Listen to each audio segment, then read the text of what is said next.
The Messiah said, "When you come to know yourselves, then you will become known, and you will realize that it is you who are the sons of the living Father. But if you will not know yourselves, you dwell in poverty, and it is you who are that poverty." Sabi po dito, ang tanong is, ano po yung advice ang maibibigay nyo po sa mga kapatiran natin na mga managers o di kaya nasa sales? Ang job po nila is very challenging. Minsan po sinasabihan sila na magsinungaling. Ano po yung ano po ba 'to yung gagawin nila? Kailangan mo po makabenta, kailangan mo po ma-reach yung quota. So minsan daw they are sugarcoating, yung ganyan. So paano po para kasi pag nagsinungaling di po ba kahit doon sa last sa Revelation sabi lahat daw nagsinungaling. Doon po sa dagat-dagatang apoy. So mahal po namin priesthood, ano po yung maipapayo ninyo para mapanatili po namin na nasa righteousness po kami kahit nasa trabaho po namin. Maraming salamat po.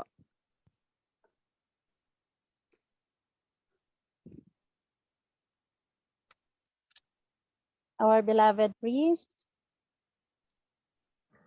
Wala yatang gustong sumagot. Salamat po, mahal na hari. Ganito lang yan. Bago ako magpatuloy mga kapatid, batiin ko muna yung China. It's their anniversary today. Yada. Sa China chapter.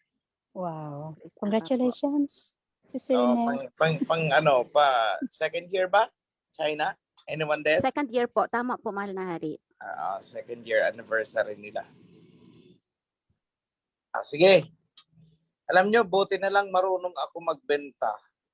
Nung ako ay elementary days ko noon, nagtitinda ako ng balikot siya. Naranasan ko din yun. Pag tinanong ako masarap, ay syempre napakasarap po. Tinda din ako ng bayabas. Kasi nung elementary ako, maraming bayabas sa bakuran namin. So, nagdadala ko sa school. So minsan, yung pambili ng papel, hindi ko na hinihingi sa nanay ko eh. Marunong akong magnegosyo at the time.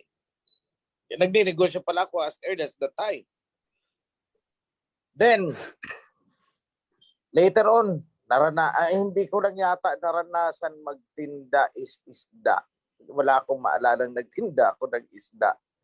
Ibang tipong sariwa. Abayan, ay oo naman. Tingnan mo naman ang mata eh. Diba? Hindi ko naranasan yun. Pero, alam nyo mga kapatid, fire extinguisher, nagtinda din ako niyan, nagbenta ako niyan. Insurance policies, ay 21 ako noon, ay licensed underwriter na ako.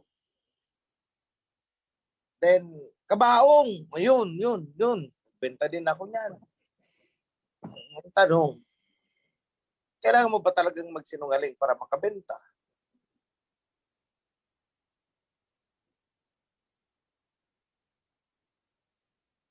Di naman eh. Ewan ko lang. Pero during the time, I sell the products on an as is, where is basis. Kung ano talaga siya. Kasi kahit makabenta kayo mga kapatid, kung pati sa networking din pala ako. Dami kong networking na pinagdaanan pala. Tinda ng pabango. Sundry. College days ko, pati Avon, pinatos ko na rin.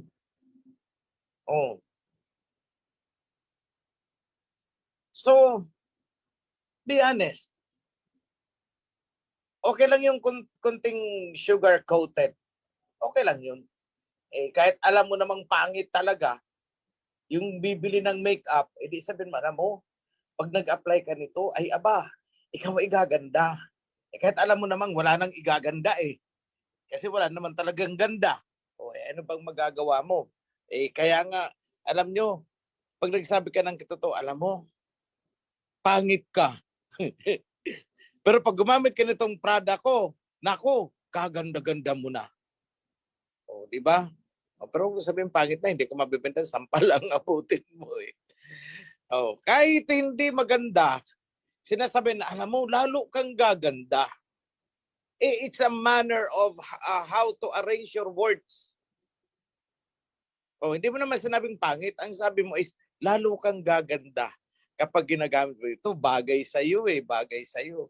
Kahit hindi naman talaga bagay, alam mo, it's a matter of, alam mo namang ang binebenta mo is makabubuti naman sa kanya overall. So, be honest kung anong feature niyan. Wag naman yung sasabihin mo, ay, ito, original ito.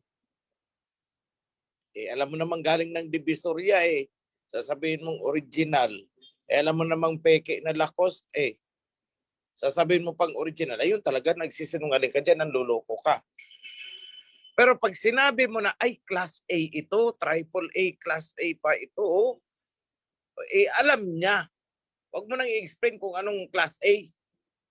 Basta importante, sinabi mo sa kanya, o siya mag-research. Hindi naman panluloko yun eh. Ang ibig lang sabihin nun, hindi ito original. Class A. Ibig sabihin class A, imitation, replica of the original. So, there are many ways to be honest. There are many ways to be honest and do your best.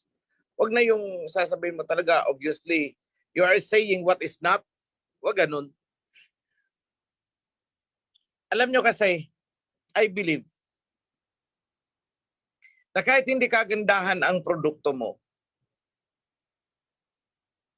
malaking factor yung sincerity mo sa tao. Kasi ang customer, pag naramdaman niyang sincere ka sa sinasabi mo, nagtitiwala yan. And I believe, you will be blessed. You will make a sale. If you are doing it with righteousness. Yan, i-consider po nila.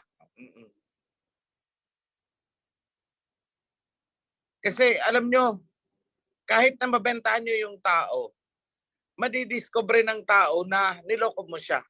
Na yung mga sinabi mo ay hindi pala totoo. And you will lose much of your contacts. Hindi na sila maniniwala sa'yo. Yun lang naman ang akin dyan. Be honest as much as possible to the best of your knowledge and belief. Yun lang ang ibigay nyo sa customer. Iwasan yung pambobola. Yung pagsisinungaling na ipinapasok sa pambobola. Okay lang naman mambola paminsan-minsan eh. Wala namang problema dyan. Kagaya ng, Isis, ang ganda-ganda mo dito sa damit na to. Alam mo namang medyo, teka lang, medyo hindi yata babagay pagdating sa ganito. Okay lang yan. Basta on the overall, alam mong you will be different. Eh, sabi mo na sabi na gaganda ka, pangit eh. Eh, sabi mo lang na ibang-iba ka kapag suot mo ito. It's a matter of choice of words. O eh, pagka binalikan ka, sabi mo, tingnan mo, hindi naman nagustuhan ng Mr. Ko eh. Ang pangit daw sa akin. O di sagutin mo siya, di ba ang sabi ko sa'yo, pag suot mo ito ay ibang-iba ka. Di ko naman sinabing gaganda ka. O, ilusot ka na naman, dahil ang sabi mo lang naman, magiging ibang-iba ka. It's either maganda ka or pangit ka, basta kakaiba ka pag suot mo ito. O, ganoon lang yun. So, there are so many tricks na hindi mo makukompromise ang righteousness. Anong lumabas na salita sa bibig mo, make sure that it is the truth. Whether it is negative or positive, so long it is the truth.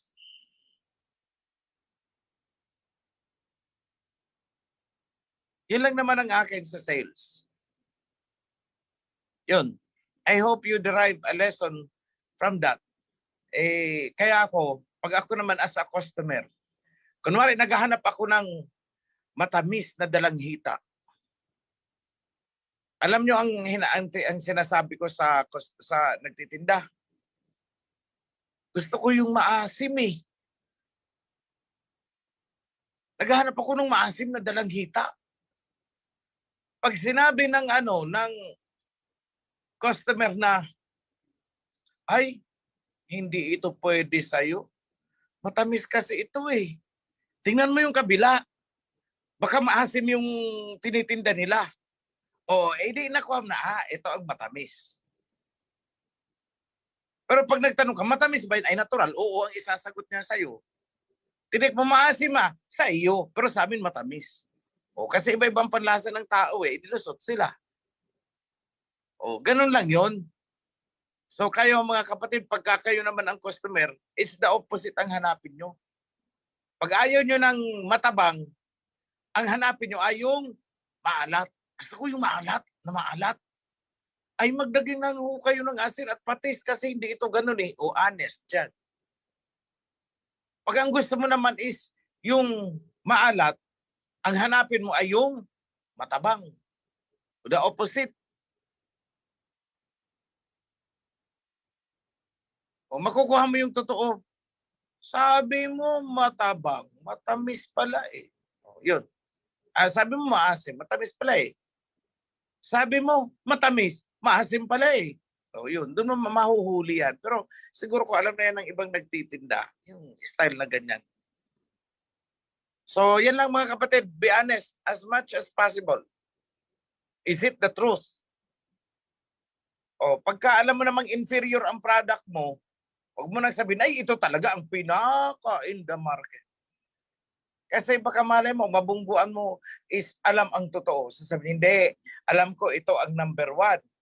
Consider mo naman ang number 2. Baka okay naman. Hindi lang popular kaya hindi naging number 1. Ganun lang yun.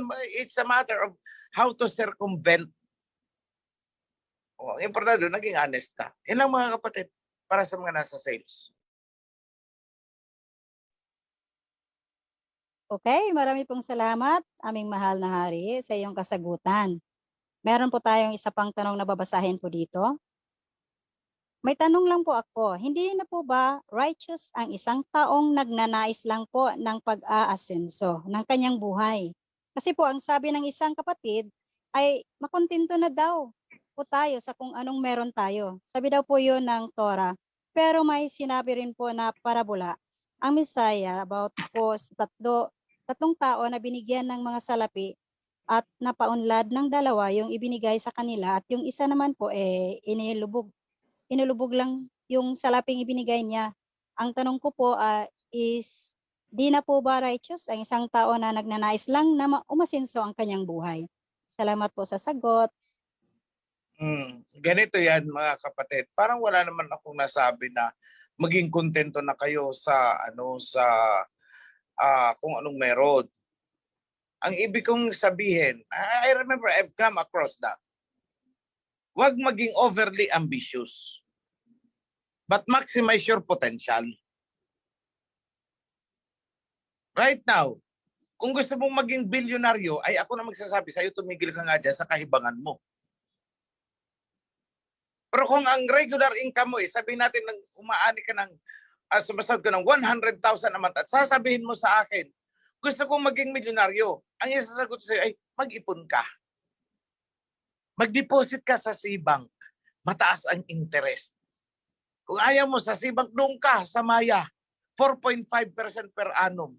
At pag ginamit mo ang card nila, magiging 6% ang interest ng savings account mo up to 100,000.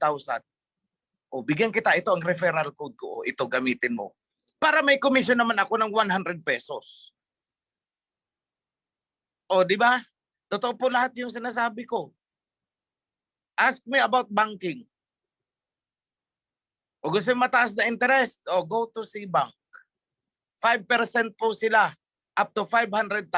In excess of 500,000, 3.5%. So yung tinubo ng pera mo, halimbawa, lampas ka na ng 500,000. Ang tinubo ng pera mo, kung may 10,000 doon, alisin mo na sa Cbank. Lagay mo sa Paymaya. Bakit? Sa Paymaya kasi, 4.5% per annum. At pag bibili kayo, gamitin nyo ang card. Pupunta kayo ng SM. Paymaya ang gamitin nyo. Bakit? May sukli kasi may rebate Sayang pa yun. O isipin nyo, nag-grocery ka worth 5,000. Tapos tutunog ang cellphone mo. Congratulations! Usam! You have received 50 pesos cashback. Kung binayaran mo ng cash yun, di wala kang 50 pesos. Dinaan mo sa Paymaya. O sabi siya ng Paymaya, you have received 50 pesos cashback. Anong masama doon? Ginagawa ko nga You have to be practical. Kung ultimong pisong makakakuha ako at maayos naman na paraan, gagawin ko. Anong masama doon? Kasi kung strictly apply natin yung makontento ka kung ano ang meron ka, strictly di sana nung elementary ka, hindi ka na pumunta sa grade 2. Kasi nag-grade 1 ka na marunong ka na ng AIEOO, maging kontento ka na dun. Di ba? Hindi ka naman nag-ambisyon ng sobra-sobra What you want is yung magsasuffice sa needs mo. Ang upa mo sa apartment mo, sabihin natin 15,000. Ang sweldo mo is only 20,000. 5,000 na lang ang natitira. Mamamasahe ka pa. 2,000 a month. O magkano natira sa 3,000? Lugaw ka day and night. Tapos, sisermonan ka ng pastor mo, kapatid, kasalanan ang paghahangad. Makontento ka sa kung anong meron. 3,000 lang kaya nagpakalugaw ka day and night habang nagbibigay ka ng 10% doon. Ang tawag ko sa iyo ay tanga.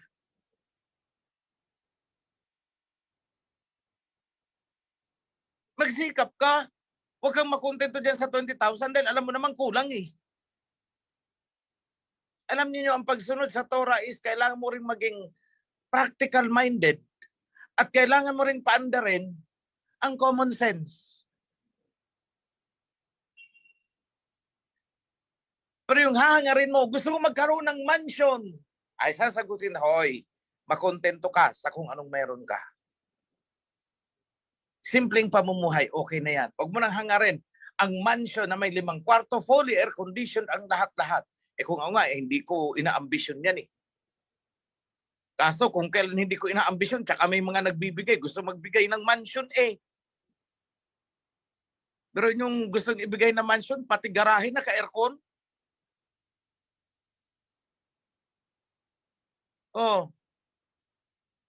Hindi ko naman ina-ambisyon, binibigay. Sabi ko, teka lang, magpapakipot lang ako ng konti. Di ba? Ganun lang yon. You have to be practical. But do not take advantage of the generosity ng taong nakapaligid sa iyo at sumusuporta sa iyo. Don't take advantage. Don't abuse. Makontento ka kung ano ang meron. Huwag demanding. Yun, huwag demanding. Hindi yung pinaghainan ka na nga ng kakasarap ng mga kung ano-ano dyan sa harap mo. Aarte ka pa ng, wala bang royal? Hanap ka pa ng royal. Kala mo naman nung ikaw ay royal na ang iniinom, hindi ka naman royal. Gusto mo royal? Punta ko sa tubig.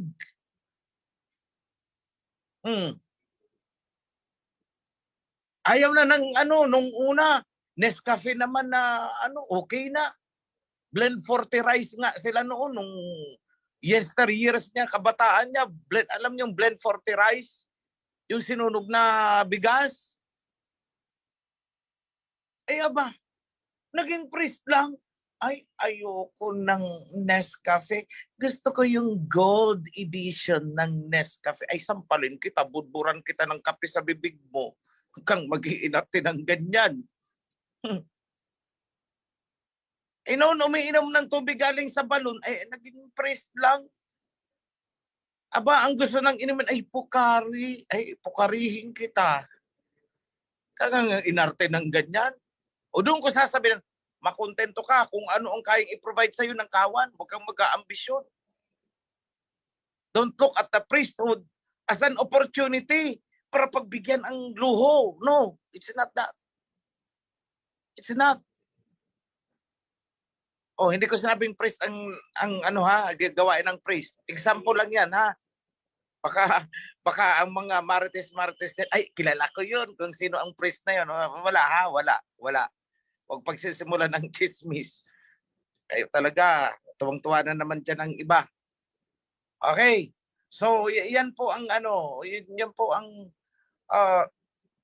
sinasabi na makontento ka sa kung anong meron. Huwag kang masyado demanding na pati sa aba, dapat ganito. Ay aba, maghintay ka kung ibibigay sa'yo. Gagamit naman yan ng tao na, ayan. Ako nga kung gugustuhin ko at hihingi ako,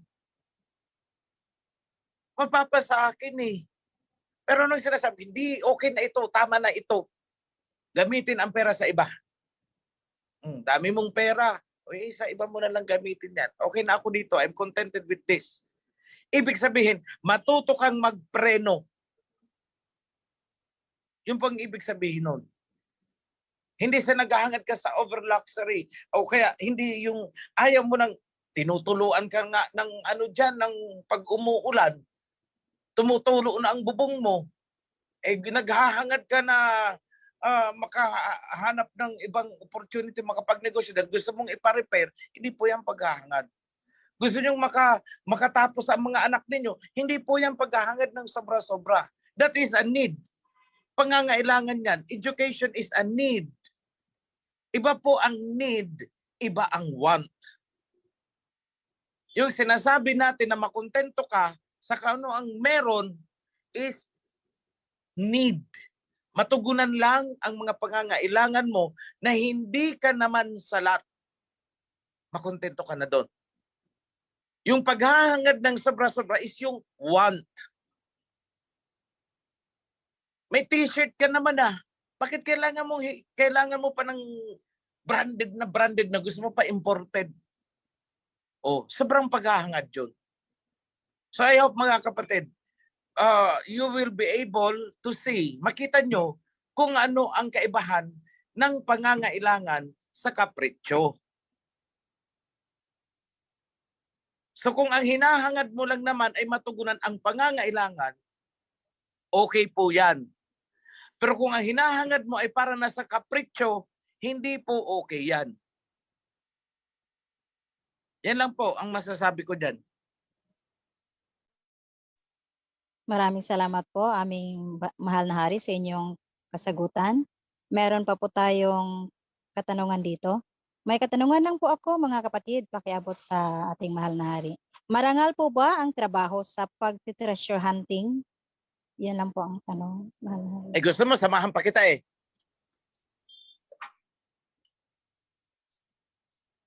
Biro lang po yun, kayo naman. Ganito po yan mga kapatid.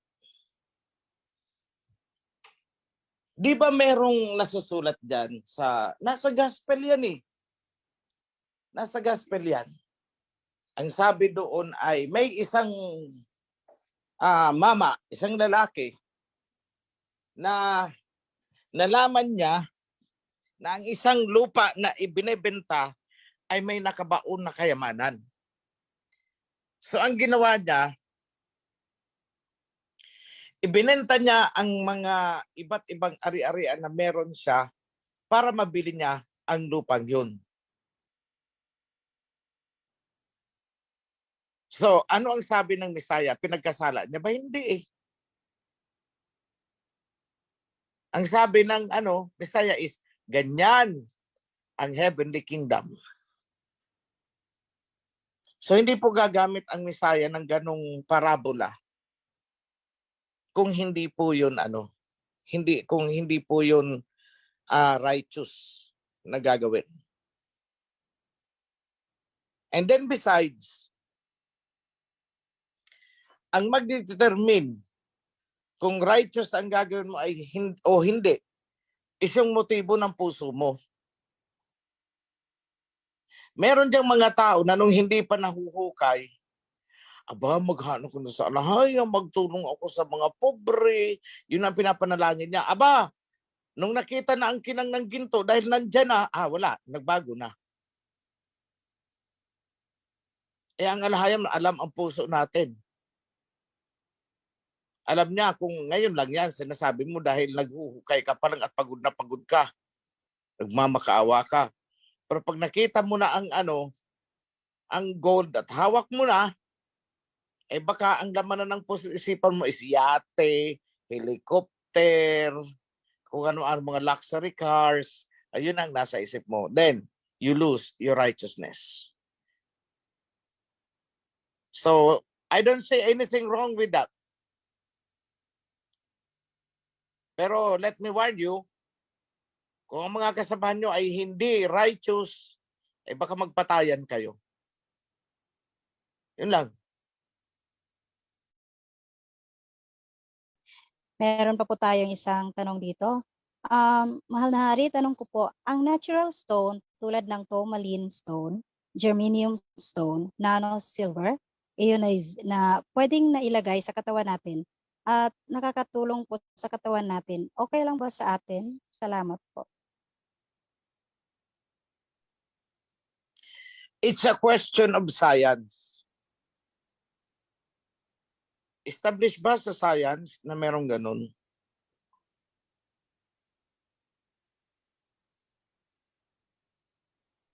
Was it proven in science? Kasi, kung proven in science na may magandang epekto sa katawan natin, bakit naman hindi?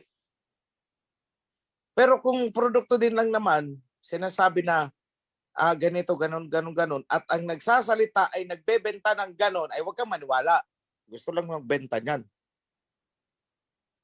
Ganyan ako eh. Kahit pag pumasok ako sa, kunwari, bibili ako ng appliance. Pag sinabi niya, ay itong na German niya maganda ito, ganito, ganyan, ganito. Napakaganda nitong product na to. Tinatanong ko yan, saan ka ba in charge? Dicer ka ba nitong na to? Pag sinabi niya, ay upo, ako ang representative, double question mark ako dyan. Baka gusto mo lang makabenta. Pero kung ang nagsabi sa akin ay hindi po, yung doon ako naka-assign, sa halimbawa, ay sa aircon po ako naka-assign, yun ang hawak ko, hindi ko ito hawak. Pag sinabi niya ganun, ibig sabihin disinterested party yan. Malaki ang tendency, nagsasabi siya ng totoo, kasi hindi niya naman produkto yun, pero binibuild up niya. That's possible. So same thing with this, yung mga tinatanong. Although, may mga crystals na nagre-resonate sa energy forms. Meron talaga. But it has to be proven, it is yet to be proven kung maganda talaga ang effect sa katawan. That is another question. Yan lang. May dalawa po akong katanungan. Ang una ko pong katanungan. Isa lang po. Isa lang po kapatid ha, isa lang po muna. Okay, ang sabihin nyo. Tapos paki-open cam po, pwede. Salamat. Open cam nga. Open cam.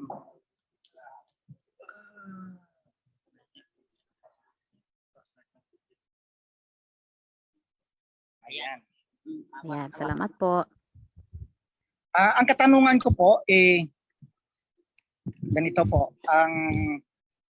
Kung naniniwala tayo na may Heavenly Father po tayo, may posibilidad ba na may Heavenly Grandfather po tayo?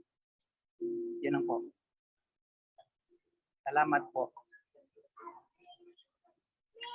Bro, kung may Heavenly Grandfather tayo, edi meron tayong Heavenly Tito, Heavenly Tita, may Heavenly Pamangkin.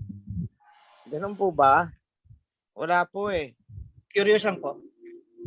Hindi, I mean, yes. I mean, sinusundan ko yung yung logical analysis nyo po.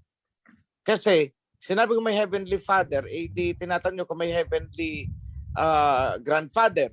Di idugtungan na rin natin. Baka may heavenly grandmother din, may heavenly brother, may heavenly tita, may heavenly tito. Same. Di ba? Pareho lang eh. Kasi kung iniisip natin na ang heavenly father ang may father, di pwede na rin natin isipin na ang heavenly father ang may kapatid, so may tito. Diba? But we don't do it. Correct? So my answer is no. Yun lang po. I based on logic. Wala po. Wala sinasabi sa Bible na may heavenly grandfather. May And follow-up ako. kung logic is malabo din. Sige po. Sige, pagbigyan kita sa pangalawa. Okay. Yung nang binuo ang mundo, ang sabi sa Biblia, ginawa ito ng mga anak ng Alahayam. Kasama dito ang ating Messiah, King Yahawashai. Marami po ang mundo at sabi sa science, hundreds or thousands of universe and millions of planet. Kung ang isa dito ay ang Earth natin, minana ng ating King Yahawashai, sino magmamana ng ibang Earth o ibang mundo na ginawa ng ating Aba Yahweh? Malay natin bro. Baka ang isa doon ay sa akin, ipamana. Yes po, kasi sa isip ko po, yung mundo na ito isa sa Messiah natin eh. Tama po ang sinabi niyo. Yun din ang nasa isip. Yun din ang nasa isip. Thank you po, mahal na hari. Hindi, bro. Ganito lang. Logic mo lang ang sinusundan ko para sagutin. Yes po. Marami ang angels, di ba? And one of the angels is the King Yahawashai. Sa kanya pinamana itong earth. So, could it be nang ibang ginawa, ipinamana din sa isa sa angels niya? Pwede. Possibility naman yun eh. So, my answer is possible. But I'm saying that is what really happened. Posibilidad lang ang aking sinasabi. Mahal na hari, okay lang po ba na magpatong ng konti sa business? Kasi magbabayad pa ng internet, kuryente, kung hindi tutubo, mag-abono pa po ako. Akala po kasi ng client ko, malaki ang patong.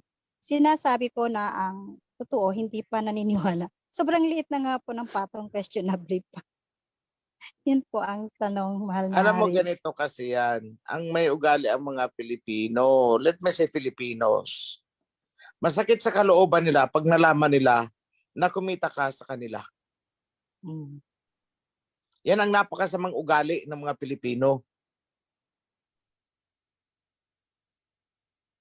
Pag nalaman nila, ay nako, kung pinagkakitaan ako niyan. Di ba may ugali na ganun? Nako yan, nako, pinagkakitaan pa ako niyan. Ay bakit? Ano masama? Masakit sa kalooban ng Pilipino na pinagkakitaan siya ng kapwa Pilipino niya. Biruin mo, pinatungan ako sa akin is kung ayaw niyong magpatong, huwag kayong magnegosyo. Then nagsisuicide lang kayo niyan. So that's the problem with us. Kaya hindi talagang very behind tayo pagdating sa negosyo. Dahil masakit sa kalooban natin na kumita ang kapwa sa atin. Pero yung sobra-sobra naman na kita, ay masama din. Sa akin is, ito ang rule ko ha. Ito ang rule ko. Ito pang sarili ko lang. Pag ako'y nagninegosyo, i-impute, dapat computed mo magkano ang ginastos mo pati sa transportation, etc. etc. At least meron kang grasp doon. Then i-divide mo yan, ipatong mo yan sa mga items na hawak mo. Then pag na-compute mo na, alam mo, pinurchase mo ang isang product. O sige, kunwari, kumuha ka ng damit. Bumili ka sa Divisoria. Ilang peraso yan? 5. Magkano ang bili mo sa lahat ng yan? O sabihin natin 5,000 lahat, 5 piraso na bili mo. Magkano ang ginastos mo sa pamasahe, kumain ka sa labas, nabutan ka na ng 10 oras, kakain na, gutom ka na. Ipatong mo lahat sa presyo and divide it by 5. So yun ang puhunan mo. Then over and above, patungan mo pa, net 10%, okay na yun, 5,000, 10%. Eh may ano ka na doon. O sabihin, naging 6,000 kasi nagpatong ka ng mga ginastos mo nung bumili ka ng items. Nakakumita ka ng 600. Okay na yun. 10%. Pero ako, I suggest, patungan mo 20% or even 30% or even doblehin mo. Depende sa kaharap mo. Or depende sa market mo. Bakit ka mo? Kung ikaw ay nagbebenta-benta din lang naman dyan sa sa mga kapitbahay, mga ganon. Alam mo namang itong kapitbahay mo o kapatid mo sa kawan, pag binentahan mo, pag humingi ng tawad, tangay pa pati puhunan mo. Doblehin mo muna bago mo ialok sa kanya. Alam mo nang ganyan yan eh.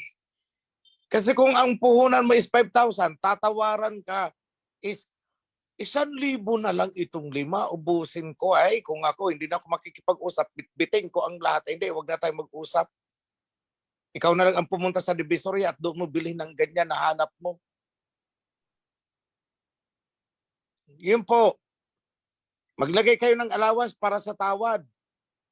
O kunwari, yung SM nga, ginagawa din yan eh. May I don't know how true ha. This is, sabihin natin Marites ito. Gawain ng SM, halimbawa magpapasale daw yan. Diba? O ngayon, January, February, March, April. Kunwari, sa April magpapasale yan. Magbibigay yan ng 30% discount. Kunwari, 30% discount. On April, ngayon pa lang, inuunti-unti nang i-increase ang mga presyo. Para yung 30%, come this April, binili mo, kinagat mo kasi naka 30% discount ako. Akala mo naka-discount ka, hindi ka naka-discount. Kasi originally yung price is kunwari 700 ngayong December. Nitong January, ginawang 800. February, ginawang 900. March, ginawang 1,000. Tapos April, sale!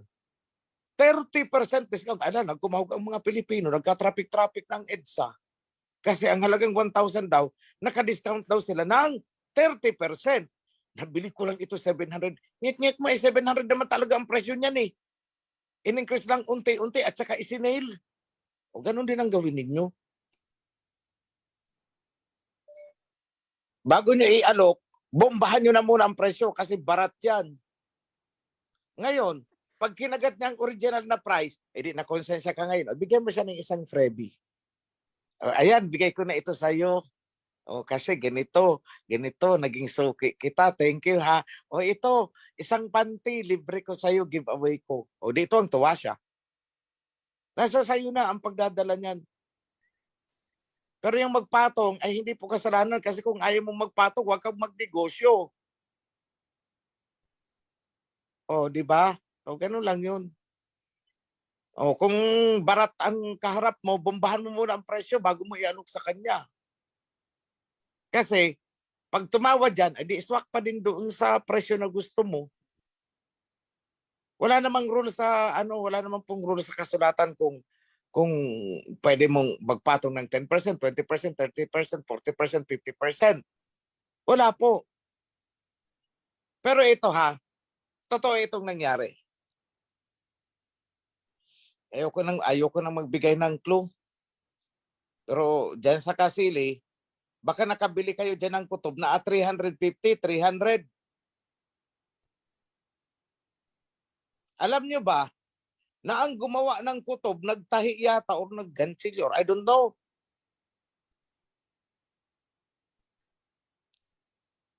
Yung gumawa talaga, binarat, 70 pesos lang daw ang kuha sa kanya. Mabali-balitaan niya, binibenta ng 300. So itong ahente na kapatid din is 230 ang kinita. Samantala yung nagpakahirap ng todo-todo sa 70 pesos, ewan ko kung may kinita pa. Yan, unfair yan. Hindi po yan just. Kung dadaanin mo sa test of righteousness, does it promote harmony? No. Away eh. Binarat-barat mo ako ng todo-todo tapos ikaw ang nagbenta. 230. 70 ang kuha sa kanya, binenta 230. O yung mga nakabili dyan ng 300 na kutob, o, binuking ko tuloy ang mga presyo. Hindi because it's exorbitant. Hindi na po just yun. Yan ang isa sa sinasabi natin. Hindi just, walang righteousness sa ganyang klaseng negosyo. Kulang mo na lang hold upin ang ang binebentahan mo. Tapos, yung pinagkunan mo, kulang mo na lang hingiin doon. Di ba? O sa pinagkunan mo ng paninda, kulang mo na lang hingiin sa kanya. Tapos pagpunta mo sa customer, kulang mo na lang hold upin din ang customer. Kaya ba, nagdala ka pa ng ng kutob. Sa maintindihan ko, kung ang puhunan ng nagtrabaho sa material ay 70 pesos, nagtrabaho siya day and night, ilang araw niya rin trinabaho yun. At nag-charge siya ng 150 pesos sa puhunan, okay yun. Kinuha ng nagtinda ng 200, benta niya dapat mga 250. Pwede na yun. Naka-50 siya. And 50 pesos is already 25% of 200. Wag naman yung mas malaki pa ang kita mo kaysa doon sa nagmanufacture. Wala kang pinagkaiba dito sa ginagawa ng mga Japhethite dito sa Africa. Binabarat nila ang gold ng Africa, binibenta na ng pagkamahal. O kagaya nitong chocolate, kaya di ba sabi ko sa inyo, huwag na kayo magre-regalo sa akin ng itong mga Toblerone, mga Hershey. Kasi halos parang hindi ko kayang kagatin at lunukin yan. Why? I know the story behind. Grabe ang sakripisyo ng mga Africans niyan. Kapuproduce nitong kakao. Binabarat ng todo-todo. Kaya ang pamilya doon sa Africa, pati mga anak, ng mga 7 years old elementary, forced labor na ang nangyayari kasi nga hindi na nila kaya. Barat na barat sila. Halos wala na silang makain. So, doon binibili nitong mga manufacturers, nitong mga European chocolate manufacturers. Barat na barat, sobra. Pero pag binenta sa market, ang mahal. Sobra. O sila ang yumayaman. While Africa is nangungud-ngud na, pati mga anak na i-exploit na. That's why I said, boycott itong mga products na to. Masyado silang nag-take advantage. Kaya nga sabi ko dyan sa mga nasa abroad, huwag niyo akong dadalhan ng chocolate at hindi ko kakainin yan. Dahil I know the story behind. Habang ikaw ay sarap na sarap sa kakakain ng chocolate, para mo na rin sinusuportahan ang exploitation na ginagawa nitong mga Europeans doon sa Africa. So sa akin is boycott those products. Mabubuhay naman tayo no, walang chocolate, walang Hershey, walang Toblerone, di ba? Eh nakatikim lang ng Hershey, Toblerone, ay aba ayaw na ng kakao na ginawa dito sa Pilipinas. Nagbago na rin ang taste buds. Di ba? Huwag tayong ganun. Kasi if we do that, we are condoning evil and injustice. Yan lang po, mga kapatid. Meron pa pang isang katanungan dito. Ask ko lang po, if ang kawan ay okay lang po ba ang magtaya ng loto? Kasi righteousness, di ba po? Salamat. Matagal ko nang sinagot yan. The answer is no. Lahat ng, anong tawag dyan? Pagsuuri ng sugal. No. Bawal yan sa atin. Pati wedding, bawal. Pati itong tupada, yung sabong, bawal. Lahat ng uri ng gambling, bawal. Pwedeng maglaro ng baraha, Pwede po. Ano masama doon? Basta walang pustahan, pitikan lang ng tenga o kaya pitikan ng ilong, okay lang yun.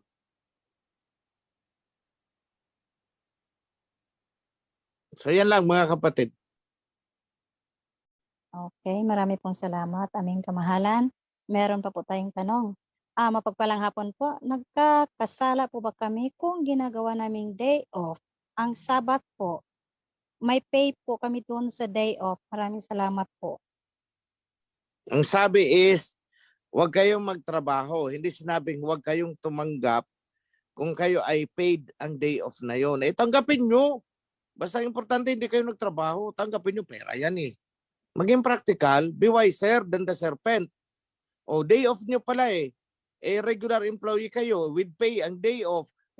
Alam mo, wag mong tanggapin. Tanggapin mo. Nasa payroll mo na yan eh. Tanggapin nyo.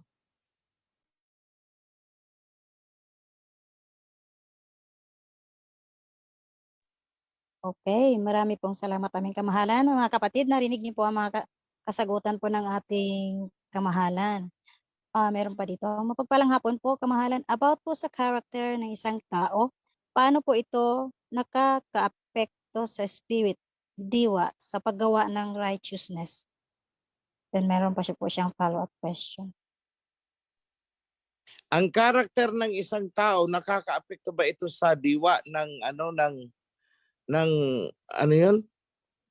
Pakiulit nga, Sis. About po sa character ng isang tao, paano po ito makakaapekto sa spirit or diwa sa paggawa ng righteousness? Ano ito? This question is double jeopardy question ito let me clarify. Ano ang ibig niyang sabihin ng salitang character? There are two meanings. Masyadong philosophical ang question. So let me clarify it in a philosophical way also to address it on a philosophical level. Anong ibig niyang sabihin ng character? Is it attitude or is it reputation? So I could address the question properly. Kasi highly philosophical ang question eh. Parang pang Doctor of Philosophy na thesis wherein you are to compare you are to compare the relationship between two variables which seems to be unrelated to each other. Parang ganito, paano makaka-apekto ang lasa ng orange sa lasa ng saging kapag pinagtabi mo silang dalawa? Parang ganun ang tanong. So, that is how I understand it. Pero, paki-clarify what she meant by character. Kasi pag sinabi natin character, the character of a person, ibig sabihin, the reputation. Yan ang character mo sa lipunan. That is how you look like in the society. Character. Meron naman tayong sinasabi, that is your character, nang ibig sabihin, that is your attitude. Yan ang iyong saloobin. Yan ang ugali mo. So which is which? Yun lang. Hindi ko masasagot ang question.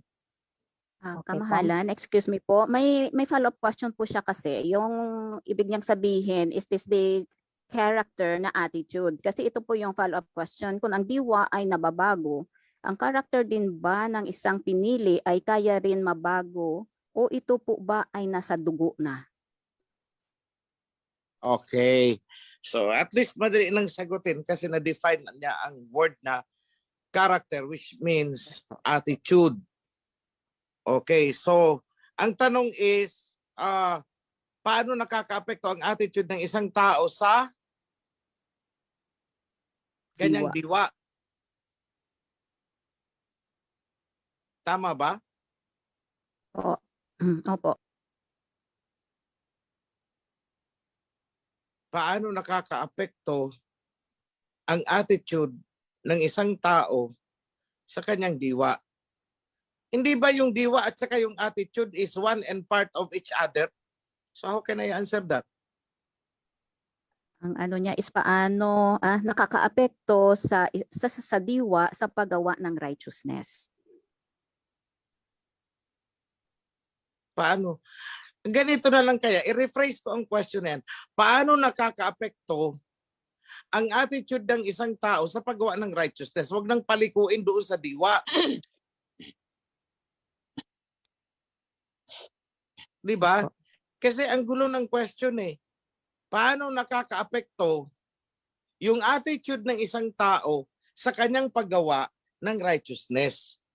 Kasi kung paiikutin natin paano nakakaapekto ang character o attitude ng isang tao sa kanyang diwa, sa kanyang paggawa ng righteousness. Teka muna, parang nag-beat around the bush. You don't, I'm sorry but I have to say this. You don't, parang, it's hard to determine what is being asked by the question. So, i-rephrase ko na lang yan. Paano nakakaapekto ang attitude ng isang tao sa kanyang paggawa ng righteousness o ng anumang action with righteousness? Yun ang tinatanong para sa kaunawaan ng ng mga tao, mga nakikinig. Ganito lang naman yan eh. Bigyan ko na lang kayo, it's easier to understand that using an example. Kung ikaw ay isang tao na nagdidesisyon at the peak of your anger, galit na galit ka, at doon ka gagawa ng desisyon, anong klaseng desisyon ang magagawa mo? Mahinahon o anong aksyon ang magagawa ng desisyon mo? Mahinahon ba na desisyon o drastic, irrational, wala sa tamang hulog na desisyon? Diba? Kasi may kasabihan tayo, don't make a decision when you are emotionally provoked. Either sobrang masaya ka, huwag kang magde-decide. Sobrang lungkot ka, huwag kang magde-decide. Sobrang galit ka, huwag kang magde-decide. Kasi oftentimes, your decision is wrong. Bakit? Based on emotion kasi. Ngayon, let me go to attitude. So alam niyo, malaki ang epekto ng attitude ng isang tao sa kanyang behavior. Huwag na natin pag-usapan ang righteousness, behavior na lang. O parang ganito lang. Ano ang attitude natin towards US nung hindi pa tayo nakakakilala ng Torah, ng totoo? Diba, lahat ng ginawa ng US ay mabuti at maganda. Correct? Yan ang attitude natin. Kaya pag pinag-decision tayo, gumawa tayo ng action, pag sinabi ng mga kano, dila kayo sa amin. Diba? Isunod tayo ng sunod. Kasi yung attitude natin ang nagdedetermine. Samantala, pagdating sa Russia, Russian, ganun tayo. Kasi yun ang attitude natin sa kanila. So doon makikita mo na doon, ano ang epekto ng attitude sa paggawa ng righteousness. Kung anong attitude natin, yun ang nagdedetermine ng ating action. So kung ang attitude natin ay hindi tama, ang action na gagawin natin ay hindi righteous. Kung ang attitude natin ay tama, ang magagawa nating desisyon at action ay righteous. Sa kabila, unrighteous. So yan po yun. So malaki po na ini-examine natin ang attitude because ang attitude natin parang computer program yan. Kung anong naka-embed sa isip mo, yun ang magpapagalaw ng katawan mo. Yun ang magdidetermine ng action mo. Kasi attitude and action, magkasama po yan. Hindi po yan naghihiwalay. Attitude becomes your action and action becomes your habit. Yan ang sa psychology.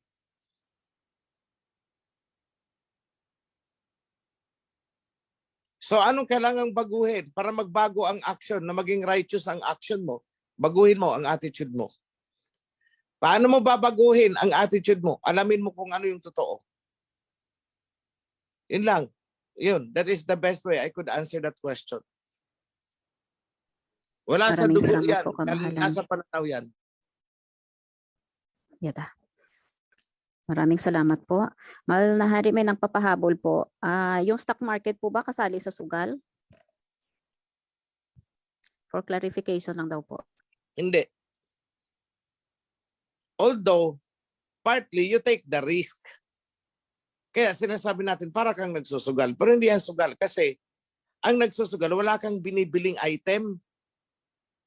Ang stock market, may binibili kang item. So the stock market is hindi sugal, although may risk. Wag nating pag-anuhin, lituhin ang sarili natin sa risk at saka sugal. Kasi kaya naging parang sugal, ito kasi ang sugal is risk. Wala kang pinanghahawakan na item. Ang stock market, risk din, pero may pinanghahawakan ka na item. That is the certificate of stocks, the shares of stocks. Although both of them may risk. So ang risk po ay iba sa sugal. Hindi lahat ng may risk ay sugal yan. Although ang sugal is yung gambling that is 100% risk. Ang stock market is hindi 100% risk yan. That is 50-50 risk. Bakit 50 lang? Kasi may item kang pinanghahawakan eh. Bumagsak man ang presyo, meron kang dividends na inaasahan. So, it's not a gambling. For myself, I held several shares of stocks. You name it. Ngayon, kababagsak lang ng shares of stocks ng PLDT. From almost 2,000 yan eh. 1,900 something. 2 months ago, ang halaga ng TEL, ang code niyan sa PSE. Pero the other day, 2 days ago yata, bumagsak. Sabi ko, dininig ng alahayam ang panalangin ko. Kasi gusto kong bumili ng shares of stock sa PLDT. Pagka mahal-mahal, nasa tuktok. Sabi ko, sana bumagsak ka. 1 week, bumagsak nga ng todo-todo. Di nakabili ako. Ang iba ayaw bumagsak bumili pagka bumagsak. So here is a tip. Huwag kayong bibili ng shares of stocks kung nasa peak ang presyo ng shares. Yung price niya. Hintayin yung bumagsak, tsaka kayo bumili. Para pag umakyat ang presyo, tsaka nyo ibenta. Baliktad ang iba. Kung kailang mataas na, doon bibili. Kaya pag bumagsak ang presyo, iiyak-iyak. And always select companies na mayroong dividends. Para bumagsak man ang presyo, kumikita ka sa dividends. Pag umakyat ang presyo, ibenta mo. So it's not a simple rule pagdating sa sa pagbili ng stocks. Be careful with that. Ako, I've been doing that for years and years and years. May 10 years nang mahigit akong nasa PSE. Monitored ko yan. Pati ang, so, PLDT, magaganda dyan is PLDT, Meralco, Manila Waters, MWC, Meralco is MER, Semirara, SSC, meron pa dyan, maganda yan, malaki magbigay ng shares of stocks. Yung Soriano, ANS, AEV, Abites, nagbibigay din yan. Marami dyan. Yun ang nyo. Pero at this time, matataas ang presyo na, huwag kayong bibili. Pag bumagsak, doon kayo bumili. Para pag umakyat, benta nyo. And there is nothing wrong with that. para kang bumili ng isang lupa. Halimbawa, sa area ng barangay ninyo,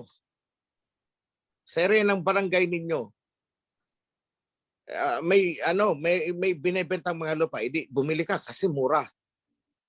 Nabalita na magtatayo pala doon ng airport sa malapit. Biglang umakyat ang mga presyo. Ikaw nasa sa'yo kung gusto mong ibenta yan. Panalong-panalo ka dyan. Imagine, binili mo 100 pesos per square meter, ngayon 2,000 na ang halaga.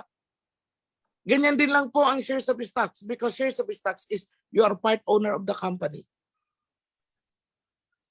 And I've been doing that for more than 10 years na ako sa trading. Pero I never engage in daytime trading. I always look for a long term.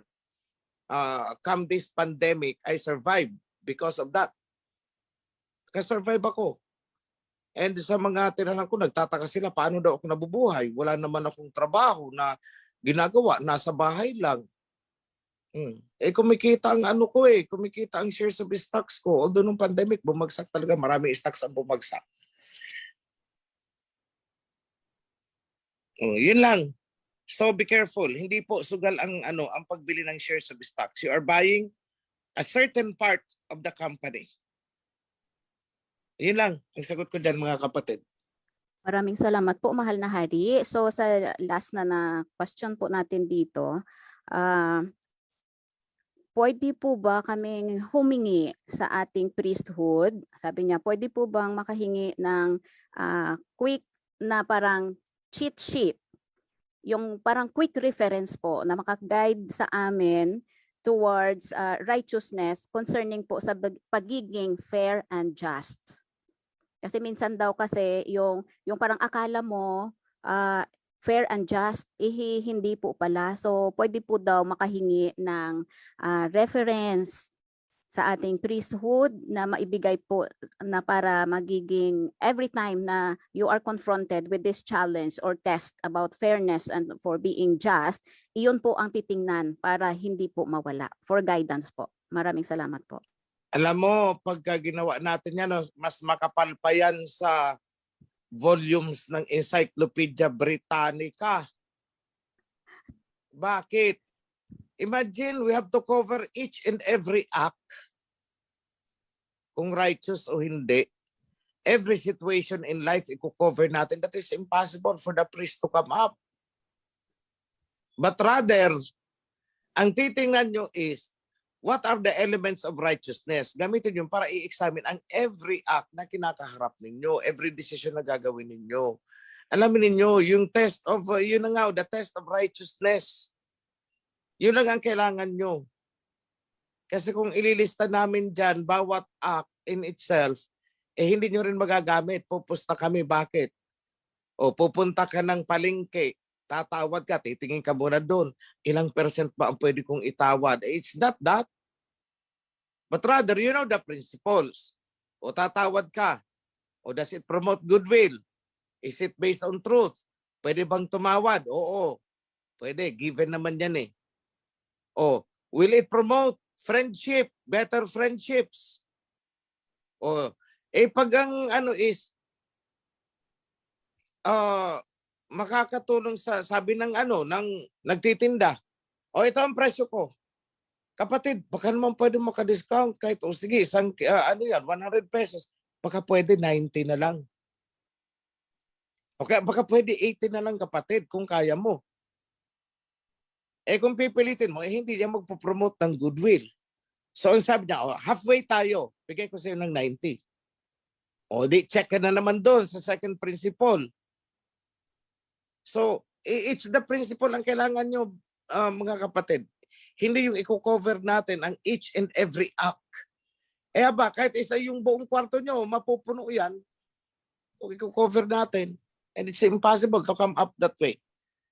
So, learn the principles of righteousness and use those principles to examine every act na ginagawa ninyo.